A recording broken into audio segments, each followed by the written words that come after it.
বাইকে করে বাংলাদেশের ৬৪ জেলা ভ্রমণে আজকে এসেছি আমি ময়মনসিংহ জেলায়। আসসালামু আলাইকুম। আশা করি মহান আল্লাহ পাকের অশেষ রহমতে সবাই ভালো আছেন। আলহামদুলিল্লাহ আমরাও ভালো আছি।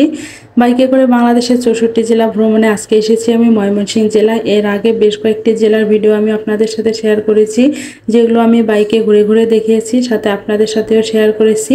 আজকে যেহেতু আমি এসেছি ময়মনসিংহ জেলায়, তো আজকে আমি ময়মনসিংহ জেলার ভিডিও আপনাদের সাথে শেয়ার করছি। ইনশাল্লাহ আপনাদের ভালো লাগবে।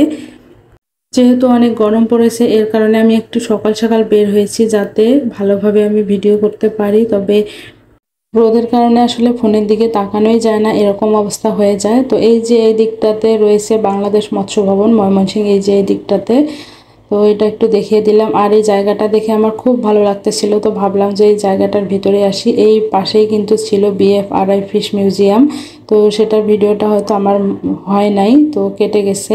যাই হোক, এই দিকটাতে দিয়ে যাচ্ছিলাম আর ভালো লাগতেছিল। তবে দূর থেকে একটা গেট দেখতে পেলাম, ভাবলাম যে হয়তো গেটের কাছে গেলে বোঝা যাবে, এই কারণে একটু গেটের কাছে গিয়ে দেখি যে এই জায়গাটার আসলে নাম কি। তবে গেটের কাছে এসে দেখলাম যে না, আসলে কোনো কিছুই লেখা ছিল না, এর কারণে আসলে আমি বুঝতেই পারলাম না। আর ওখানে যেহেতু কেউ ছিল না, সে কারণে জিজ্ঞেসও করে নিতে পারি নাই, একদম ফাঁকা ছিল। আমি যেহেতু ভিডিওগুলো বাইকে করে থাকি, বাইকে বসে একদম ভিডিওগুলো নেই, তো এ কারণে একটু এরকম হতে পারে। তো এই যে ময়মনসিংহ শহরের রাস্তাঘাট, তো একটু শহরের ভিতরে যাব, সেজন্য এদিক দিয়ে যাচ্ছিলাম।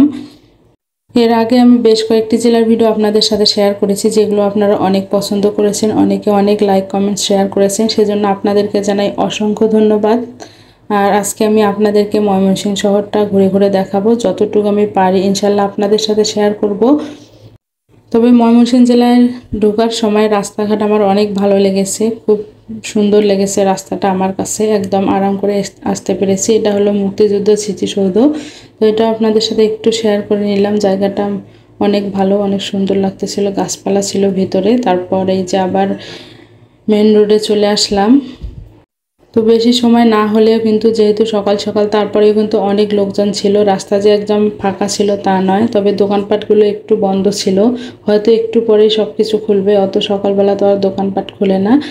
তো প্রত্যেকটি শহর আসলে নিজস্ব সৌন্দর্যে ভরপুর, এক একটি জেলার এক এক রকম সৌন্দর্য, প্রত্যেকটি জেলার নিজস্ব একটা সৌন্দর্য রয়েছে। এক জেলার সাথে অন্য জেলার তুলনা কখনোই করা যাবে না, কারণ প্রত্যেকটি জেলার সৌন্দর্য আলাদা, অন্যরকম। প্রত্যেকটি জেলায় আসলে অনেক ভালো, অনেক ঘুরে ঘুরে দেখলাম যে সব জেলায় আসলে আমার কাছে অনেক ভালো লেগেছে। তো আপনারা দোয়া করবেন আমি যেন সবকটি জেলা ঘুরে ঘুরে দেখতে পারি আর আপনাদের সাথে শেয়ার করতে পারি।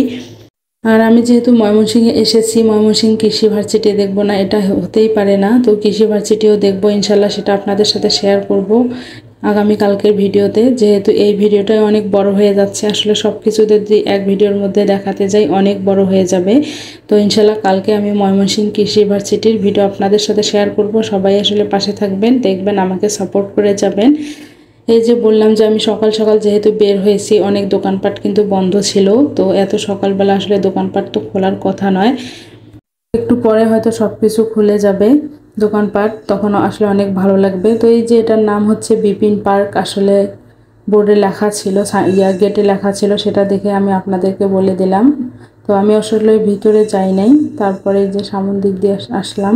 তো আসলে আমার ময়মনসিংহ শহরে যেহেতু নতুন আসা, আমি আসলে এই শহরে কিন্তু কোনো কিছুই জানি না, আপনাদের সাথে সাথে আমিও কিন্তু ঘুরে দেখতেছি নতুন অনেক কিছুই দেখলাম। তারপর অবশ্য আস্তে আস্তে অনেক লোকজন দেখলাম যে বের হয়েছে, বাসা থেকে অনেক লোকজন ছিল রাস্তাঘাটে। এই দিকটাতে যেতে যেতে আমার অনেক ভালো লাগতেছিল। এই যে ওইদিকে একটা নদী ছিল, আর এই জায়গাটা মাশাআল্লাহ অনেক সুন্দর ছিল, মাঝে মধ্যে বেঞ্চ দেওয়া ছিল বসার জন্য। তো এটাকে নাকি নদীর পাড় বলে। আর পাশে হচ্ছে সামনে, একটু সামনে যেতে জয়নুল আবেদিন সংগ্রহশালা রয়েছে, তো সেখানে আসলে আমি যাইনি। তো নদীর পাড়ে এইটাকে নাকি লোকজন নদীর পাড়ও বলে, তো আমি দু একজনের সাথে কথা বলে জেনেছিলাম যে নদীর পাড় বলে।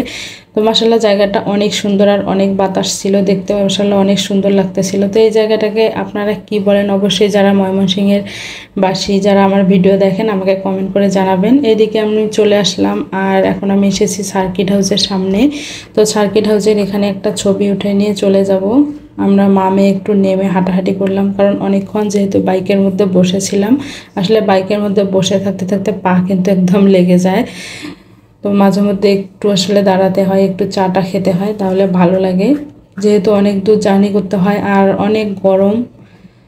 তো সার্কিট হাউসের ভিতরটা দেখলাম যে সুন্দর। তারপরে এদিকে চলে আসলাম, সিদ্ধা আসলে কিছুই খায় নাই, এজন্য ভাবলাম যে ওকে একটু নাস্তা খাওয়াই। আমরা আসলে অন্য জায়গায় নাস্তা করে ফেলেছি, তো ও আসলে কিছুই খায় নাই, তো বললো যে একটু মিষ্টি খাবে। তো ময়মনসিংহের এই যে প্যারা সন্দেশ আর মিষ্টি নিয়ে নিলাম, নিয়ে হচ্ছে ওকে নাস্তা দিয়ে দিলাম। তো প্যারা সন্দেশটা আমি একটু ট্রাই করে দেখলাম, আসলে মানে আলহামদুলিল্লাহ অনেক ভালো লাগতেছিল খেতে।